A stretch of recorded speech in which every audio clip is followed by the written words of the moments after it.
میں بلال ہوں، حبشہ کے سیاہ فام غلام، رباح کا سیاہ فام بیٹا۔ غلام ابن غلام، غلامی میں آنکھ کھولی، غلامی میں پلا بڑا، غلاموں کی مخصوص سوچ کے ساتھ جوان ہوا۔ آج میں دمشق میں اپنی زندگی کی آخری دن گزار رہا ہوں۔ امیہ مجھے ماضی کے افق پر بہت دور ایک دھندلے سے دھبے کی طرح دکھائی دے رہا ہے۔ غلاموں کی زندگی میں اتار چڑھاؤ نہیں ہوتے، حادثات کی بھرمار نہیں ہوتی۔ زندگی ایک ڈگر پر چلی جاتی ہے، صبح ہوتی ہے، شام ہوتی ہے، اور وقت کا دھارا یوں ہی بہتا چلا جاتا ہے۔ لیکن غلام کی زندگی میں اگر کوئی سانحہ آ جائے تو وہ حتمی ہوتا ہے، پھر کسی اور سانحے کی گنجائش نہیں رہتی۔ غلام گرا تو پھر اٹھتا نہیں، ٹوٹا تو ہمیشہ کے لیے ٹوٹ گیا۔ غلام کی حیثیت ہی کیا ہے؟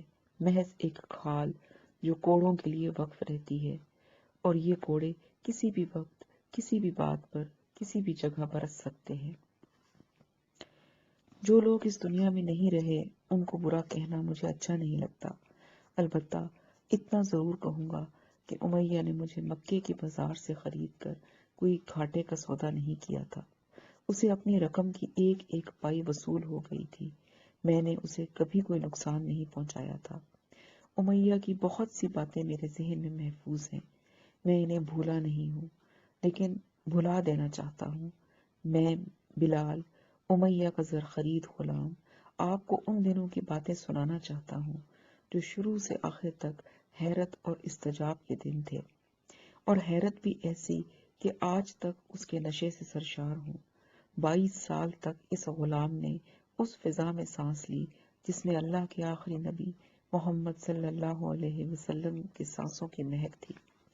جو انہوں نے کہا میں نے سنا، جو انہوں نے کیا میں نے دیکھا۔ موسم گرما کی ایک صبح تھی۔ امیہ حسب معمول اپنے تاجر ساتھیوں کے ساتھ وقت گزارنے کے لیے گھر سے نکلا۔ تاجروں کی یہ محفل خانہ طابہ کے سائے میں لگی تھی۔ مجھے یہ صحبتیں بہت اچھی لگتی تھی۔ تاجروں کے ساتھ ان کے غلام بھی ہوتے تھے جو کچھ فاصلے پر بیٹھے اپنے اپنے آقاؤں کے اشاروں کا انتظار کرتے رہتے تھے۔ ایسے موقعوں پر غلام آپس میں ہلکی ہلکی سرگوشیاں بھی کر لیتے تھے، ادھر ادھر کی جھوٹی سچی خبریں مل جاتی تھیں اور وقت گزر جاتا تھا۔ مکے میں کچھ نہیں اگتا، نہ پودے، نہ پھول، نہ گھاس، نہ درخت۔ دن بھر سورج کی تمازت سے ارد گرد کے پہاڑ تانبے کی طرح تپ اٹھتے ہیں، اور رات گئے تک ان کی تپش مکے کی فضاؤں میں آگ برساتی رہتی ہیں۔ لیکن نہ جانے اس شہر کی فضا میں کون سا ایسا جادو تھا، کون سی مقناطیسی کشش تھی کہ یہاں کے باسی جب کہیں باہر جاتے ان کا کہیں جی نہیں لگتا۔ وہ مکے کے لیے اداس ہو جاتے اور کاروبار سے فارغ ہوتے ہی مکے کی راہ لیتے، یہاں تک کہ ایک مکے کے نام پر اونٹوں کے بھی کان کھڑے ہو جاتے اور وہ بھی اپنی رفتار تیز کر دیتے۔ میں تو محض ایک غلام تھا، اور مکے میں ذلت اور رسوائی کے سوا میں نے دیکھا ہی کیا تھا۔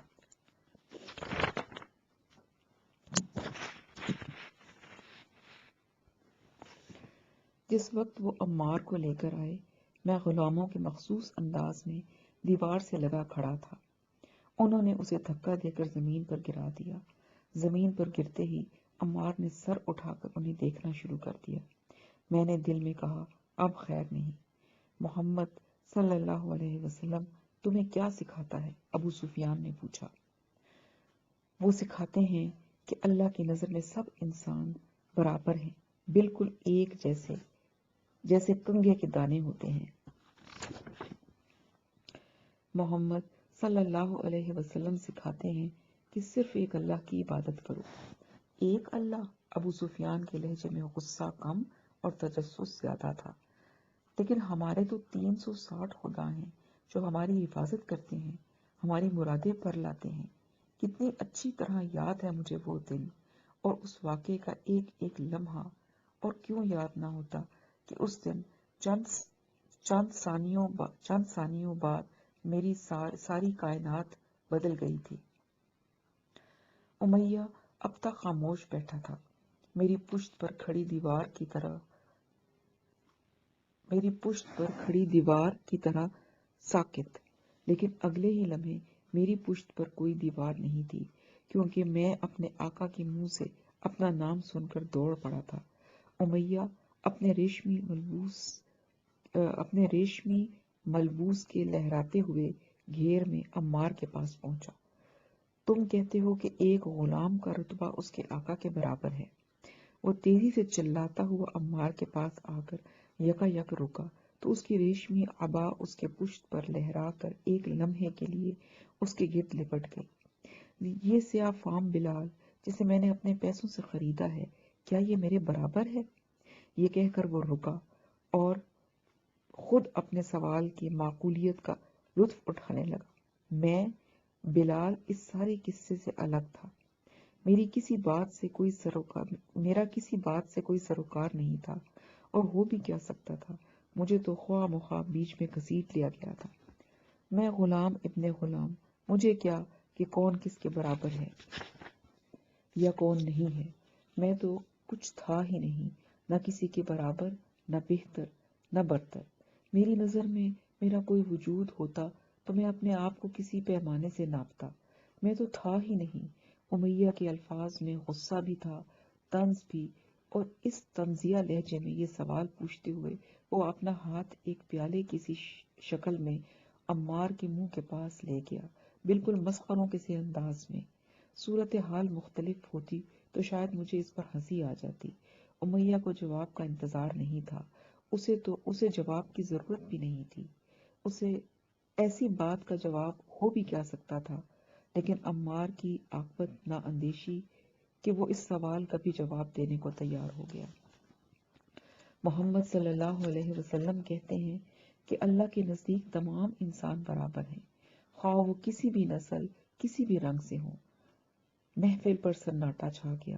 پھر میں نے اپنے آقا کی آواز سنی، بلال! مجھے کیا خبر تھی کہ اس دفعہ میرا نام اس لیے پکارا جا رہا تھا کہ مجھے ایک زندگی سے دوسری زندگی ملنے والی تھی۔ بس اللہ ہی ہے جو جانتا ہے کہ اگلے لمحے کیا ہونے والا ہے۔ ایک لمحے میں تعمیل حکم کے لیے حاضر تھا۔ بلال، اس کو بتاؤ کہ تم میں اور ایک رئیس مکہ میں کیا فرق ہے؟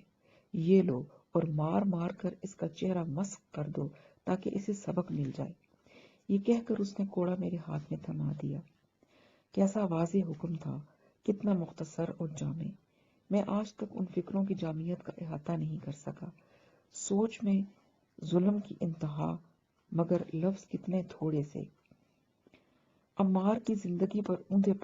عمار نے زمین پر اوندے پڑے سر اٹھا کر اپنا چہرہ مجھے سزا کے لیے پیش کر دیا۔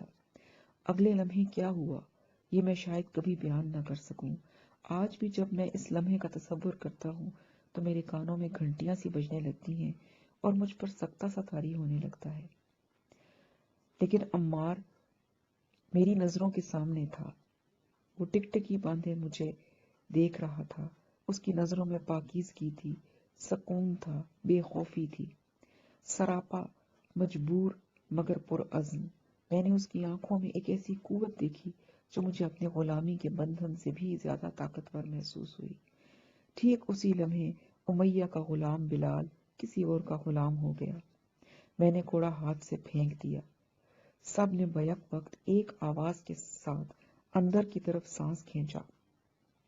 منہ کھلے ہوئے تھے، چہرے حیرت زدہ۔ جو انہوں نے دیکھا تھا ان کی سمجھ میں نہیں آ رہا تھا، جو میں نے کیا تھا مجھے معلوم تھا۔ ایک غلام باغی ہو گیا تھا۔ عمار نے گھسٹتے گھسٹتے ہاتھ بڑھا کر کوڑے کو پکڑنے کی کوشش کی اور بالآخر کامیاب ہو گیا۔ کوڑا پکڑ کر اس نے اپنے لرزتے ہاتھوں سے دوبارہ میرے ہاتھ میں دے دیا اور آہستہ آہستہ کچھ کہہ بھی رہا تھا۔ اس کی سرگوشی میرے دماغ میں چیخوں کی طرح گونج رہی تھی، بلال، جو یہ کہتے ہیں کرو، بلال یہ تمہیں مار ڈالیں گے۔ لیکن اس بار جو میں نے کوڑا نیچے پھینکا تو میرے اوپر جیسے نور کی پھوار پڑ گئی۔ میں نے دیکھا کہ ابو سفیان نے امیہ کو اشارہ کیا۔ میں نے ہند کی ہلکی سی ہنسی سنی اور مڑ کر اس کی طرف دیکھا۔ میں ہند کو ساری زندگی سے جانتا تھا، لیکن اس کے چہرے کی طرف دیکھنے کی جرت مجھے کبھی نہیں ہوئی تھی۔ بس اس کی کچھ جھلکیاں تھیں میرے ذہن میں، جن کو جوڑ کر میں انہیں ہند کی شکل میں تعبیر کر لیا کرتا تھا۔ مجھے یقین نہیں آتا تھا کہ آج میں نے اسے سر سے پاؤں تک دیکھ لیا۔ امیہ کا چہرہ ٹھہرا ہوا تھا، وہ غیر معمولی طور پر چپ چپ بھی تھا۔ پھر ایک دم میری طرف دیکھا اور کہنے لگا، بلال، اگر تمہیں یہ زوم ہے کہ تم انسان ہو اور یہ کہ تمہیں بھی خدا رکھنے کا حق ہے، تو کان کھول کر سن لو، تمہارا خدا وہی ہوں گے جو تمہارے آقا کے خدا ہیں۔ کوئی نیا خدا میرے غلام خانے میں نہیں لایا جا سکتا۔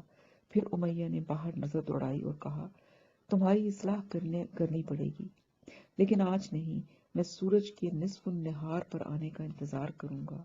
آج وہ ذرا ڈھل گیا ہے۔ پتہ نہیں کدھر سے اشارہ ہوا، لیکن اگلے ہی لمحے میں نے اپنے بازوؤں اور گردن کے گرد رسیوں کی گرفت محسوس کی، اور آنن فانن انہوں نے مجھے اس طرح چاہا، توڑا، مڑوڑا، جھنجھوڑا اور جکڑ کر رکھ دیا۔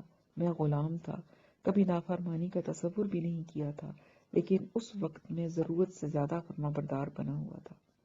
وہ مجھے اسی طرح مروڑتے تروڑتے رہے، جس طرح بٹھاتے بیٹھ جاتا، جب کہتے کھڑا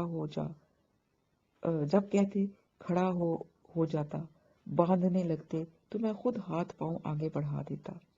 اچھی طرح مشقیں کس کر انہوں نے مجھے کمرے سے باہر دھکیلا اور دھکا دے کر غلام خانے کے فرش پر گرا دیا، کل کے سورج کے انتظار میں۔ آج میں اپنی زندگی کے 60ویں سال میں ہوں، 28 سال غلامی کے، 22 سال شہنشاہی کے اور 10 سال یادوں کے۔ جب میں بنو جمعہ کے غلامی میں تھا، اس وقت مجھے لگتا تھا کہ انسان دو قسم کے ہوتے ہیں، ایک وہ جنہیں اختیار، شعور اور خوابوں سے نوازا گیا ہے، اور دوسرے وہ جنہیں صرف ایک جسم عطا کر کے دنیا میں بھیج دیا گیا ہے۔ میں اپنے آپ کو اس دوسری جماعت کا فرد سمجھتا تھا۔ انہی دنوں مکہ میں ایک ایسا واقعہ رونما ہوا جس نے شہر کی فضا ہی بدل ڈالی۔ ایک طوفان کی آمد تھی۔ جہاں دو آدمی اکٹھے ہوتے، یہی ذکر چھڑ جاتا کہ محمد صلی اللہ علیہ وسلم نے رسالت کا دعویٰ کیا ہے۔ وہ لا الہ الا اللہ کا درس دیتے ہیں، انسانی مساوات کی بات کرتے ہیں۔ محمد صلی اللہ علیہ وسلم کو جب محمد صلی اللہ علیہ وسلم کو ہم سب جانتے تھے، کوئی کم کوئی زیادہ۔ سارے شہر میں ان کی نیکی، ان کی دیانت، ان کی امانت، ان کی درد مندی اور ان کے اخلاق کا شہرا تھا، مگر یہ رسالت، یہ وحی، غار حرا میں فرشتے سے بات چیت، معبود واحد کا تصور، مساوات کا سبق، غریبوں کے حقوق کا ذکر، آخرت اور ما فیہا کی باتیں، کہاں جا کر ٹھہرے گا یہ طوفان جو جتنا زیادہ با اختیار تھا اتنی ہی زیادہ فکر مند تھا۔ میں بلال حبشی، دوسرے درجے کا انسان بھی سوچنے پر مجبور ہو گیا، مگر اس بار میری سوچ میں احساس گناہ شامل نہیں تھا۔ گھپ اندھیرے میں ایک جوت جاگی تھی، یہ اجالا میرے لیے کیا لے کر آئے گا؟ میں نے محمد صلی اللہ علیہ وسلم کو کئی بار دیکھا تھا، لیکن آج تک ان سے بات نہیں کی تھی۔ محمد صلی اللہ علیہ وسلم مجھے اچھے لگتے تھے، اپنی ذات میں اچھے لگتے تھے، کسی کو اس میں کوئی دخل نہیں تھا۔ وہ تھے تو پہلے درجے کے انسانوں کی صف میں، مگر مجھے لگتا تھا کہ اوروں کی طرح وہ مجھے نچلے درجے کا انسان نہیں سمجھتے تھے۔ ان سے مجھے غلام کا کوئی براہ راست تعلق نہیں تھا، اور ہو بھی کیا سکتا تھا، مگر اپنی جماعت کے انسانوں میں وہ واحد شخص تھے جن کی مسکراہٹ کو میں نے اپنے لیے محسوس کیا تھا۔ یوں کہیے کہ اس وقت شاید میری ساری زندگی کی واحد خوشی وہ ایک لطیف سا تعلق تھا جو ان کے تبسم سرا سے قائم تھا۔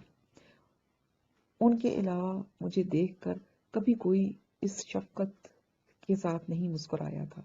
وہ مسکراتے تھے تو ان کی آنکھوں اور چہرے میں، ان کی آنکھوں اور چہرہ ہی نہیں، ان کا سارا وجود مسکرایا کرتا تھا. میرے درجے کے لوگوں کے لیے تو شاید مسکراہٹ بنی ہی نہیں تھی.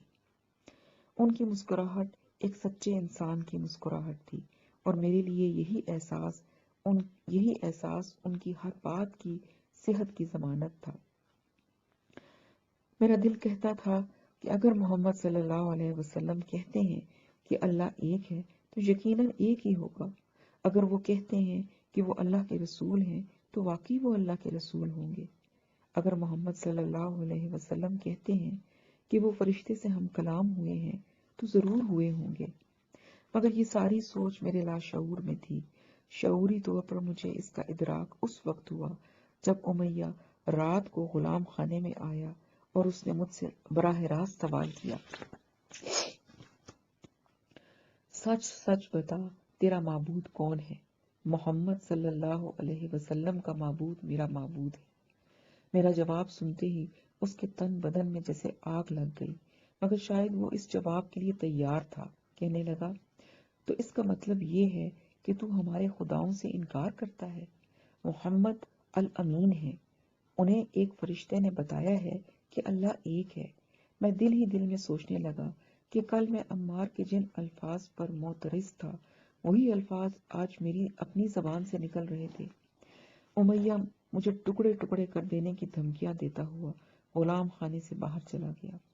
مجھے اس وقت وہ ایک بے بس بچہ لگ رہا تھا جس کا کوئی کھلونا ٹوٹ گیا ہو. اس واقعے کے بعد اب روز کا یہ معمول ہو گیا تھا کہ مجھے دوپہر کو غلام خانے سے باہر نکالا جاتا اور دھوپ میں جلتی ہوئی ریت پر لٹا کر میرے سینے پر تپتی ہوئی بھاری بھاری چٹانیں رکھ دی جاتی کہ میں ہل بھی نہیں سکتا تھا. اسی حالت میں امیہ مجھ پر کوڑے برساتا اور مجھے مجبور کرتا کہ میں اس کے خداؤں کو تسلیم کروں. میری کمر پر پہلے چھالے پڑے جو ایک دو روز میں زخم بن گئے جن سے خون رستا رہتا تھا. اگر امیہ نے میرے معمول میں فرق نہ آنے دیا. ہر روز اس کی شدت میں اضافہ ہی ہوتا گیا. ہر روز میرے لیے گزشتہ دن سے زیادہ گرم ریت تلاش کی جاتی، پہلے سے زیادہ وزنی چٹانیں ڈھونڈی جاتی اور پہلے سے زیادہ کوڑے برسائے جاتے. ہر روز میں مرنے کے قریب ہو جاتا مگر امیہ کے سوالوں کے جواب میں احد احد کے سوا کچھ نہ کہتا. ایک دن اس نے تنگ آ کر مجھے ایک رات اور ایک دن بھوکا رکھا اور پھر مجھے گرم ریت پر لٹا کر مارنا شروع کر دیا، مگر میں چٹانوں کے نیچے دبا دبا بھی اس کے ہر سوال کے جواب میں احد احد ہی دہراتا رہا. جب دھوپ اور کوڑوں کی سزا کارگر نہ ہوئی تو امیہ نے میرے گلے میں رسی باندھ کر مجھے لڑکوں کے حوالے کر دیا. بچے سارا دن چیختے چلاتے کہہ کے لگاتے مجھے مکے کی اونچی نیچی پتھریلی سڑکوں پر کھینچتے پھرتے. ان کے کہکہوں میں میری چیخو پکار کسی کو سنائی نہ دیتی. بچوں کو ایک دلچسپ مشغلہ ہاتھ آ گیا تھا اور وہ اس سے پورا لطف اٹھانا چاہتے تھے. وہ رسی سے میری گردن کو جھٹکا دیتے تو میں گر پڑتا اور پھر وہ سب مل کر مجھے گھسیٹنے لگتے. میں اٹھنے کی کوشش کرتا تو ٹھوکریں مارتے، کبھی اٹھ کر کھڑا ہو جاتا تو پھر رسی کے جھٹکے سے مجھے گرا دیتے. میں منہ کے بل گرتا تو پھر مجھے گھسیٹنا شروع کر دیتے. کبھی رسی اس زور سے کھینچتے کہ میرا دم گھٹنے لگتا. نوکیلے کنکروں اور پتھروں کی رگڑ سے روز میرے بدن پر نئے زخم بنتے. پہلے زخم بھرنے بھی نہ پاتے کہ پھر کھل جاتے. میرا سارا جسم لہو لہان ہو جاتا. دوپہر کے بعد جب سارا مکہ تپ اٹھتا تو وہ میرے کپڑے اتروا کر مجھے لوہے کی زرہ پہنا دیتے اور دھوپ میں ڈال دیتے. ایک دن انہوں نے مجھے دہکتے کوئلوں پر لٹا کر میرے سینے پر ایک بھاری پتھر رکھ دیا. آج بھی میرے جسم پر ان کوئلوں کے داغ ہیں. ایک دن مدینے میں رسول کریم صلی اللہ علیہ وسلم کے گھر کا سودا سلف لے کر آ رہا تھا کہ میری چادر شانوں سے سرک گئی. عبیدہ بن حارث میرے پیچھے آ رہے تھے. انہوں نے میرے جسم کے داغ دیکھے تو ان پر رقت طاری ہو گئی، مگر کیسی لو اٹھی ان داغوں سے کیسی کیسی شعائیں پھوٹتی ہیں۔ سورج ڈھلتے ہی میرے ہاتھ پاؤں باندھ کر مجھے دوبارہ غلام خانے کے فرش پر پھینک دیا جاتا۔ میرا سارا جسم زخمی ہو گیا تھا، پورا بدن ایک زخم بن گیا تھا جس سے ہر وقت خون بہتا رہتا تھا۔ لیکن ایک ضعیف شخص مجھے یاد ہے اور میں اسے کبھی نہیں بھولوں گا، ورقہ بن نوفل۔ میں روز مرہ کی طرح گرم چٹانوں تلے دبا امیہ کے کوڑے کھا رہا تھا اور وہ مجھے ہر کوڑے پر لات اور عزا کی عبادت پر مجبور کرنے کی کوشش کر رہا تھا کہ ادھر سے ورقہ کا گزر ہوا۔ وہ میرے منہ سے آہت آہت کی آواز سن کر رک گئے اور انہوں نے بآواز بلند کہا، بلال، وہ واقعی ایک ہے۔ پھر انہوں نے امیہ سے مخاطب ہو کر کہا، میں خدا کی قسم کھا کر کہتا ہوں اگر تو نے اسے مار ڈالا تو میں اس کی قبر پر درگاہ تعمیر کروں گا۔ مگر امیہ باز نہ آیا۔ ہر روز دوپہر کو جب بچے مجھے مار مار کر نڈھال کر دیتے اور ریت پر لٹا کر میرے اوپر چٹانیں رکھتے تھے تو وہ بھی کوڑا گھماتا ہوا وہاں پہنچ جاتا اور ہر کوڑے کی ضرب کے بعد مجھ سے پوچھتا کہ میں محمد صلی اللہ علیہ وسلم کے اللہ سے منحرف ہوا ہوں یا نہیں، مگر میرا جواب آہت آہت کے سوا کچھ اور نہ ہوتا۔ شاید میں کچھ اور کہنا بھی بھول گیا تھا۔ میرا روز مرہ کا رقص بسمل بھی جب اس کے دل کی مراد بر نہ لا سکا تو ایک دن اس نے ایک قطعی فیصلہ کر لیا، آج کی رات بلال کی آخری رات ہوگی، کل کی صبح اس کی آخری صبح، شدید ترین اذیتیں اور پھر موت۔ موت کے قرب کبھی کبھی انسان کے اندر شمع روشن کر دیتا ہے۔ میرے اندر بھی اس رات اللہ نے اپنی رحمت سے ایک جوت جگا دی۔ میں نے اپنے والد اور والدہ کو دیکھا جو ایک کارخانے میں کام کر رہے تھے۔ یہ چمڑا رنگنے کا کارخانہ تھا جس میں چاروں طرف بھاپ اٹھ رہی تھی اور بھاپ نے میرے ماں باپ کو ڈھانپ رکھا تھا۔ جب میں ان کے قریب گیا تو ان کی نظر مجھ پر پڑی۔ ان کی اداس آنکھوں میں میرے لیے بے پناہ محبت اور شفقت جھلک رہی تھی۔ میرے والد نہایت قوی انسان تھے، لیکن ان کی جسمانی قوت کو اس بے دردی سے استعمال کیا گیا تھا کہ وہ جوانی ہی میں بوڑھے نظر آتے تھے۔ میری ماں کھانس رہی تھی، ہمیشہ کی طرح کھانسے جا رہی تھی، یہاں تک کہ کھانستے کھانستے اس نے دم دے دیا۔ میرے والدین حبشہ سے آئے تھے بحیرہ احمر پار کر کے۔ مجھے آج تک نہیں معلوم ہو سکا کہ وہ غلام کیسے بنا لیے گئے۔ انہوں نے مجھے کبھی نہیں بتایا تھا، شاید اس لیے کہ ایسی باتوں کو بھلا کر ہی وہ غلامی کی صحبتیں برداشت کرنے کے قابل ہوئے تھے۔ ایک دن میری ماں نے مجھے صرف اتنا بتایا تھا کہ میں پیدا ہوا تو حالت غلامی میں ہوا، لیکن جب میں اپنی ماں کے شکم میں آیا تھا تو میرے ماں باپ آزاد تھے۔ یہ بات میرے لیے کوئی خاص تسلی کا باعث نہیں تھی، پھر بھی کبھی کبھی میں اس پر خوش ہو لیا کرتا تھا۔ پھر اس رات میں نے اپنے ماں باپ کی گفتگو سنی۔ وہ سرگوشیوں میں ایک دوسرے سے مشورہ کر رہے تھے کہ کیوں نہ ہم اس بچے کو مار ڈالیں اور اسے پیدائشی غلامی کی لعنت سے بچا لیں۔ میرے آنسو بہہ نکلے، اپنے دکھ پر نہیں، اس کرب پر جو میرے والدین نے یہ فکرے کہتے ہوئے اپنے اندر محسوس کیے ہوں گے۔ مجھے وہ دن بھی یاد آیا جب میں جوان ہونے پر بازار میں پہلی بار فروخت کے لیے لایا گیا تھا۔ اب میں ابن غلام نہیں، بذات خود غلام بننے والا تھا۔ پھر اس کے بعد میں کئی بار بکا، اونٹوں کے ساتھ، بکریوں کے ساتھ، بھیڑوں کے ساتھ، اور بالکل انہی کی طرح آج دمشق میں بیٹھ کر میں ان باتوں پر ہنس سکتا ہوں، مگر سوچتا ہوں مجھ پر کیسے کیسے دور گزرے تھے۔ گرم ریت اور دہکتے انگاروں پر لٹائے جانے کا دور، مکے کی گلی کوچوں میں گلے میں رسی باندھ کر پھرائے جانے کا دور، گرم پتھروں تلے دبائے جانے کے دور، ڈنڈوں سے پٹائی کا دور، ٹھوکروں کے دور، کوڑوں کے دور۔ لیکن اس رات امیہ کے غلام خانے میں جب میری گردن میرے گھٹنوں سے جکڑی ہوئی تھی، میرے ذہن میں ہنسی کا تصور بھی نہیں تھا۔ پھر عمار کے واقعے کی تفصیل نظروں کے سامنے پھرنے لگی۔ میں کیسے پھنس گیا اس سارے معاملے میں، میرا کیا واسطہ تھا؟ ذہن سے جواب آیا، عمار نے تجھے اس دلدل میں دھکیلا ہے۔ لیکن عمار میرا کیا لگتا تھا؟ کیا رشتہ تھا میرا اس سے یا اس کا مجھ سے؟ اگر میں واقعی اسے کوڑے مار دیتا تو وہ ہرگز مجھے الزام نہ دیتا۔